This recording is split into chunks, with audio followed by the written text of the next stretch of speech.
Hello and welcome to my first ever YouTube video actually, but this is my journey to stop smoking. I'm not going to say quit and I'm not going to say give up. I have a different mindset as from now. Last week I tried to quit smoking, which meant I was giving something up, which meant I was taking something away from my life, which meant that I was going to spend the rest of my life depriving myself of something. With that approach, I went to see the doctor. I had some patches prescribed to me. The only positive thing I can say about patches is that you have fabulous dreams, but that's about it. Okay, so I tried to give up. I got to day 3, and I went and bought some tobacco. And then obviously along with all that came the guilt trip as well, you know, because we like to punish ourselves. Well, smokers punish themselves anyway, don't they? Anyway, so I came onto the internet looking for advice, looking for help, you know, looking for a magic pill that would just stop this feeling, and I came across Allen Carr's book. I've watched many YouTube videos of people saying, I did Allen Carr 18 months ago, it's brilliant, blah blah blah blah blah blah. And the thing is, I think memory fades. You know, I'm already starting to forget how bad those 3 days were when I tried to give up cigarettes, and I'm already starting to think, oh, why did I start again? You know, after 3 days, why did I have that cigarette? Because it really wasn't so bad, but actually it was bad. So I've decided, rather than watch videos of people who say, 18 months ago I quit, 5 years ago I quit, you know, I'm going to actually film myself stopping smoking, which means I'm going to light one up right now. This is my rollie, and this is the last cigarette that I will ever feel that I need in my life.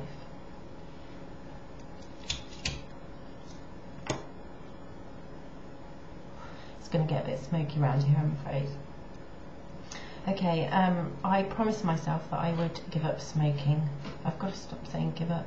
I promised myself I would stop smoking when I turned 40. That was roughly 2 weeks ago, and I still smoke, apart from the 3 days of hell last week. So I'm halfway through reading Allen Carr's book. I'm starting to understand what an addiction means. I'm starting to see how actually every single area of my life is managed around smoking. Smoking is not an extra, it's entwined in everything I do. One of the biggest things that I'm getting to grips with at the moment is, how can I live a life that doesn't, or live a life and be happy that doesn't involve having a cigarette. And I'm going to smoke this one in front of you because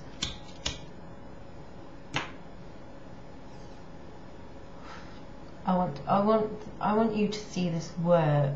I want you to actually see it in action, rather than have someone say, I did this 5 years ago. Okay, trigger points, I suppose. What are huge trigger points? So for me, obviously, probably for everyone, is after you've eaten, and sometimes you even eat on purpose just so you can have that cigarette after. As you can see, it's not good for you. Now I look at people who don't smoke.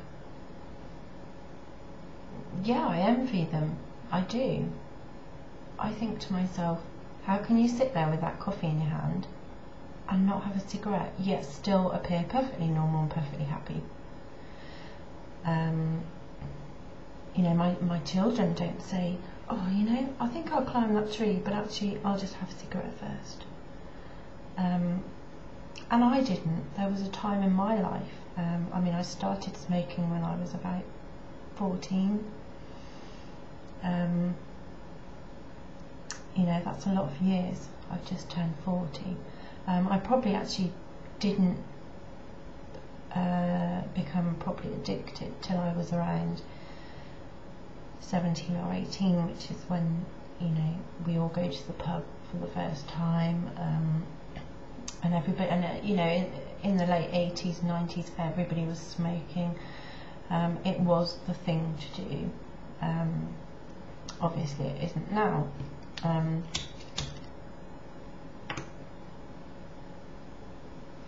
I find myself, I'm self-employed and I work at home, and during my working day, you know, it comes to sort of, you know, 11 o'clock in the morning, the kettle goes on, and I go outside and have a cigarette, and it's like a milestone, you know, it's like a milestone during the day. I suppose that's how smoking has become. You know, 11 o'clock comes, I'll have a cigarette. It's like having a bottle of wine on a Friday night, you know. Friday night's here, it's the end of the week, I finished working. I'll have something nice to eat, cook a meal for someone, and have those cigarettes.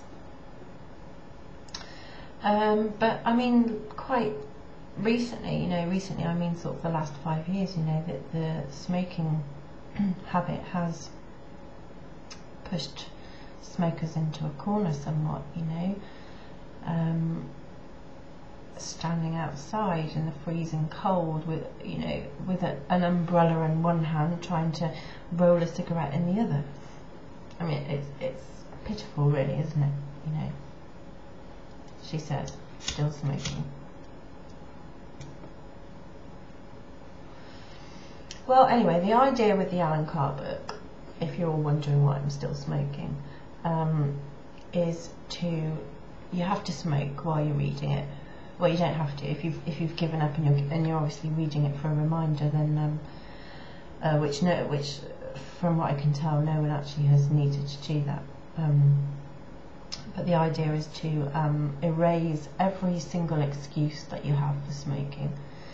I think my biggest reason that I tell myself that I smoke, because, you know, I am an addict.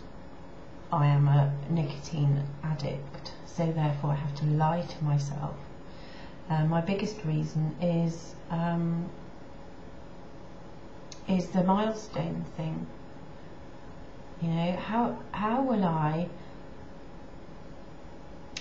go through working all day, and I work in isolation, you know, it's me and my art materials, and sometimes the internet if I'm researching, and the children don't get home from school till 4:30.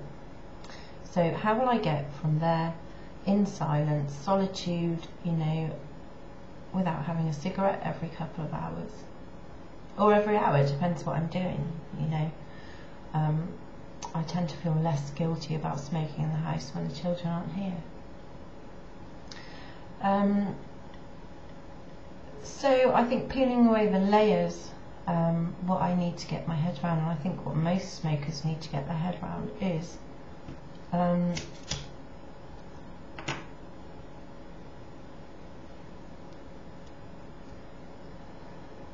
how can life continue and be happy when there's no cigarettes.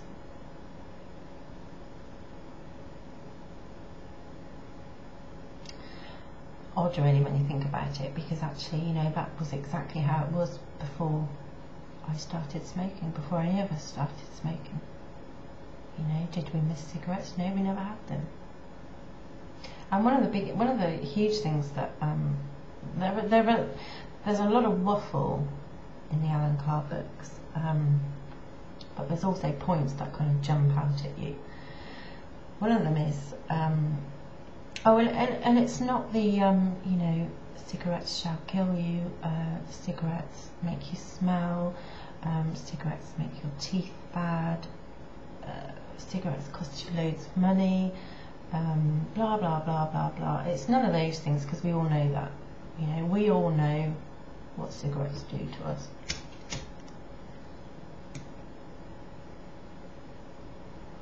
But the things that jump out are,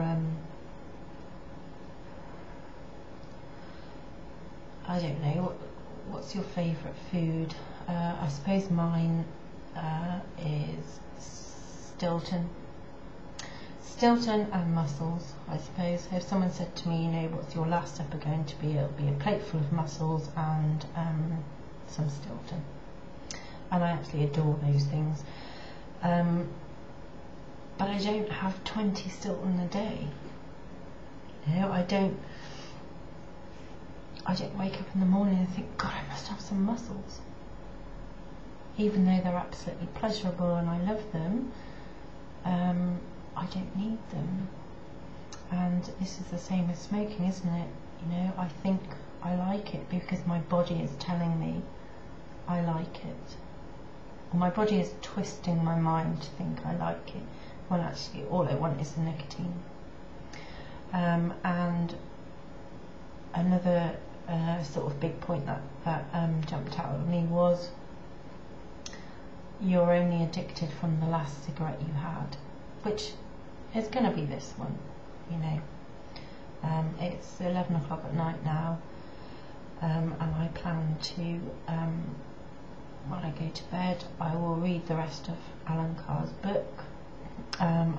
It's took me about a day, I suppose, to get through half of it, so it's probably going to be a late one tonight. And I've smoked through it, but I just want to see, you know, how this works, if it works. You know, I mean, yeah, there are hundreds of testimonials out there which says it does, but I want to film it doing it, you know. I want to be able to make a video tomorrow, smoke free, and say, yes, it's as good as what everyone says. And of course, it's not just Allen Carr that advocates, you know, working out the addiction side of it. I believe Paul McKenna does too. I think the main push behind hypnotherapy and smoking is the same thing, and that's unraveling the addiction. So we'll see. Well, on that note, I'm going to switch off. I'm